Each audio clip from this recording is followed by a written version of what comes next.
ఆ బంధకీకృత పరిహాసావమనకు ప్రాణ పరిత్యాగ మరణించుటయ్యా, లేక తలయొగ్గి జీవించుటయ్యా? సప్తసాగర వేలావలయిత వసుంధరావలయంబునకెల్ల ఏకఛత్రాధిపత్యమును వహించి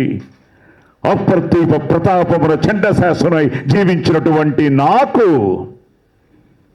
నవఖండ భూమండలాధిప మొగటతటి ఘటిత మణిఘ్నుని నిరంతర నీరాజు నిజపాద పంకీరుహుండనై సింధురాచతుష్టయ పరివేష్టిత భారదుర్వహుండనై పరరాజమసమ్మన భీకర భుజబల సమగ్రుండనై అభిమాన దుర్నిరీక్షుండనై 14 భువనంబులొక్క పెట్టెలు ఎత్తివచ్చును కొడం పంచాలు ప్రచండ ప్రతాప ప్రభా విభాసితులకు నూర్గురు సోదరులకు అగ్రజుండనై చండతల పరాక్రమోజ్వలమై దిగంత విశ్రాంత సత్యసు విలసితమై అభిమాన వల్లరి బందీకృతమై నిష్కలంకమై జగంబున పేర్నికగన్న సుక్షత్రియం సంపున జరించి అనేక క్షోహిణి సమూహంబులకు అధినాదుండనగు నాకు ఈ ప్రపంచమున ఎయ్యది అసాధ్యము.